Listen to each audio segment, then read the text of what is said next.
Se eu te dissesse que toda a sua vida, crises, propósitos, recomeços, já está resumida em 7 palavras. No princípio, criou Deus os céus e a terra. Ela não é apenas a primeira frase da Bíblia. É a base de tudo. Identidade, propósito e origem. Se você entender isso hoje, sua forma de viver a vida muda completamente.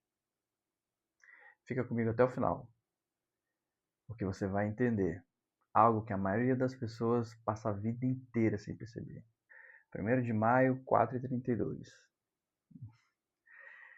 No último vídeo, eu postei que não consegui gravar esse vídeo, que era para ser ontem, por causa de um problema técnico. E eu já assumi a responsabilidade de se eu vou resolver o problema. E estou aqui cumprindo minha palavra. Problema resolvido.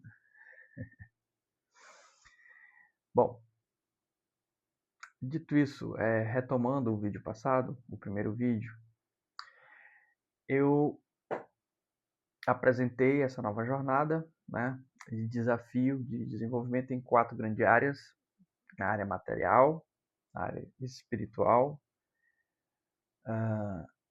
na área intrapessoal e na área interpessoal. E eu disse, do ponto de vista da espiritualidade, eu tomei a decisão de desenvolver, a gente chama modelar 2 figuras que são extremamente interessantes na Bíblia. A primeira é de Salomão e a segunda de Moisés. Por que Salomão? Salomão porque simplesmente foi o homem mais sábio que toda a humanidade conheceu, né? Era um homem conhecido por sua sabedoria.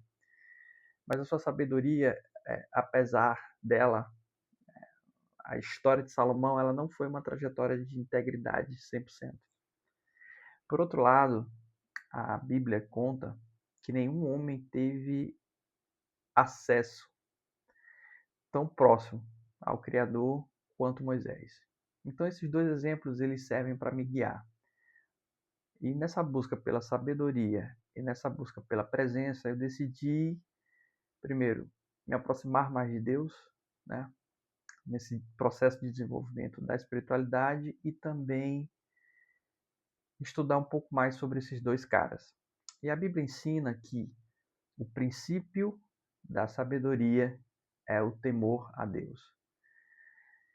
A gente só teme aquele a quem a gente conhece, e a forma de conhecer é você tendo contato através de pessoas que estiveram próximas e relataram, ou você ter essa mesma experiência.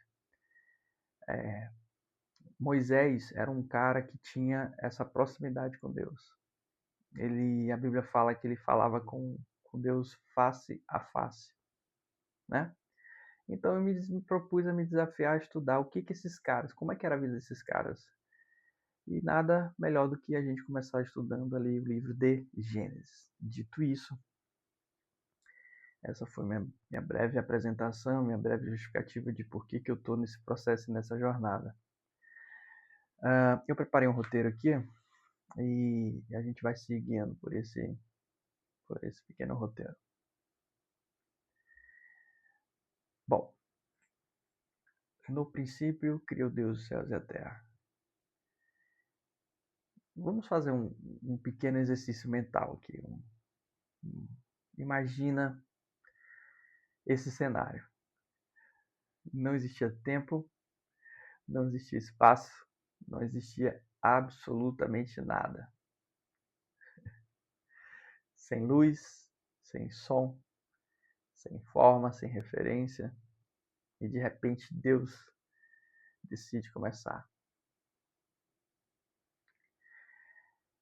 Qual é o primeiro insight? Todos nós temos um Gênesis 1 na nossa história. Esse é meu Gênesis 1. Ah, mas você está no processo de começo? Não, eu estou no processo de recomeço, de reestruturação, de reorganização da minha vida. E a gente sempre tem que dar o primeiro passo, a primeira ação. E diante desse estágio desse momento onde não havia nada, Deus já estava. E ele decide, toma uma decisão e age. Deus cria todas as coisas. Esse ponto é um ponto interessante porque na nossa vida ela é sempre marcada por esse momento decisivo, não é? Um começo, uma decisão, um ponto de virada.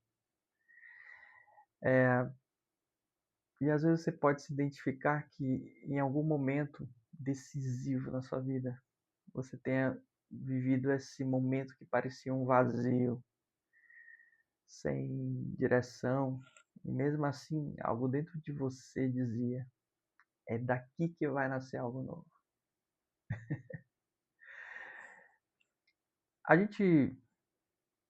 Eu tenho essa curiosidade de buscar a origem das palavras, né? E esse texto em hebraico traz as seguintes palavras. Eu não sei falar hebraico, então minha pronúncia não é... Eu nem sei se estou pronunciando certo as palavras, mas eu fui pesquisar. E a expressão-chave desse versículo é Bereshit bara Elohim.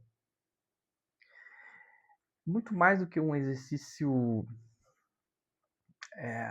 etimológico, né, de descobrir qual o sentido original das palavras, buscar o original grego enriquece a nossa interpretação, nosso entendimento. E essa expressão, Bereshit, eu nem sei se é pronunciado assim, é a aglutinação de duas palavras, é uma preposição, be quer dizer em ou no, e reshit, princípio. Né? Toda narrativa ela se propõe a apresentar três elementos.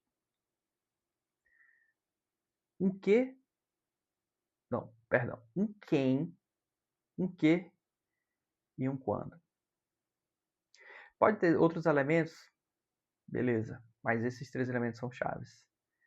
Um quem, um que e um quando.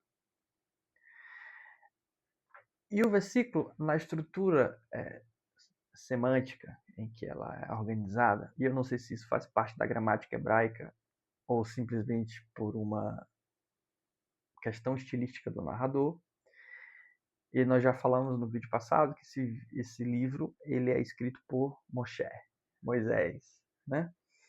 Então, o versículo começa com a expressão Bereshit, ou no princípio.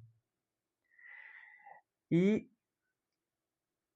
o começo, ele não depende do homem. Na verdade, nesse momento, o homem nem sequer existia. Qualquer um insight que a gente pode ter, quando Deus decide criar, ele simplesmente faz. Às vezes a gente tem um projeto, às vezes a gente tem um sonho, às vezes a gente tem uma consciência despertada da necessidade de mudar. E sempre tem a bendita da segunda-feira. Segunda-feira eu começo. E geralmente isso acontece também no dia 1º de janeiro. A gente, esse ano, aquele momento de retrospectiva, esse ano não foi um ano bom e eu quero mudar, eu quero projetos e quero sonhos, e aí você faz os projetos, às vezes escreve e aí sempre fica procrastinando. Eu tenho um pouco de perfeccionismo e eu tenho certeza que essas condições, essa estrutura aqui, do jeito que está, ela não me agradaria. Eu primeiro teria que providenciar um equipamento de iluminação e um cenário e um equipamento bom de gravação para começar a gravar. Só que esse é que é o problema. Às vezes às vezes não. Na maioria das vezes nós acreditamos que para começar alguma coisa é preciso ter algo para começar. Ou precisa de alguma condição favorável. O alinhamento dos astros, né? Reunir todos os recursos necessários. E aí a gente tem aquela coisa, mas quando eu fizer vai ser perfeito. E a primeira coisa que a gente compreende que a gente pode entender, no princípio Deus criou. Lá não diz que Deus reuniu todas as condições, que Deus esperou que se sentisse no momento certo, a narrativa começa com a ação. No princípio, Deus criou. O começo ele não precisa ser perfeito, mas ele precisa existir. Você tem aquela intenção de emagrecer e diz assim, não, segunda-feira eu começo a caminhar, mas eu não tenho tênis para correr. O teu cérebro fica contando historinha, que é para economizar energia e sabotar e boicotar teu projeto, né? Então, a primeira coisa que a gente aprende, se a gente quer fazer algo, a gente começa, dá o primeiro passo, do jeito que dá, com o recurso que tem. As coisas vão acontecendo durante o processo, né? Bom, a segunda palavra nessa expressão é o verbo bará. Essa palavra em hebraico, ela aparece em alguns outros momentos no texto bíblico, mas a curiosidade é que é um verbo utilizado para uma ação divina, né? Esse verbo só é utilizado quando Deus age.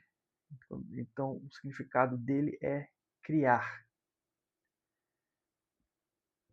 Então, se eu estivesse lendo na sequência, seria Bereshit no princípio de, ou no princípio quando, ou simplesmente no princípio. Eu li um pouco a respeito dessa curiosidade e existem duas possibilidades de interpretação. A primeira, uma interpretação literal, absoluta, que é simplesmente como no princípio. E uma interpretação relativa, que é um construto, que traz o sentido de no princípio de quando, né? Como se situasse um ponto ali numa narrativa. E eu gosto dessa perspectiva, porque parece que o versículo 1 de Gênesis, no princípio que o Deus fez a terra, é como se fosse um título de um texto. E eu falei no vídeo passado que Gênesis, para quem já leu, né, tem pelo menos dois momentos bem decisivos, assim, bem claros, que é a primeira parte, Deus e o mundo, né? Deus criando as coisas, e depois Deus e as pessoas. Nós estamos nesse primeiro processo. Então, o verbo bará, resumindo, encerrando essa segunda análise, né? É o verbo utilizado para ação divina. Então, no princípio, Deus criou, ou criou Deus.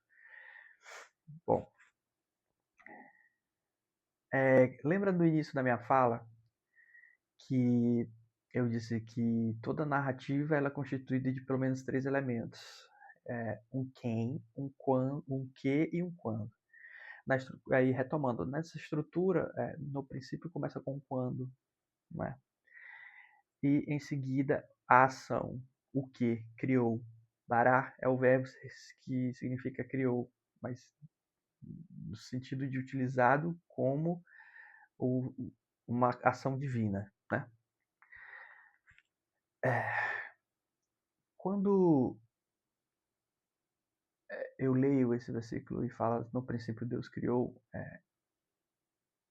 é claro que ela não está expressa, mas ela está presumida a intencionalidade de Deus, né?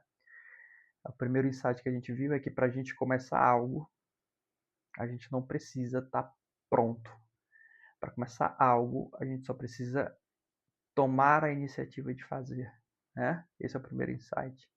O segundo insight é que Deus, em sua ação divina da criação, ele não... Ops! Eita! Criei o mundo.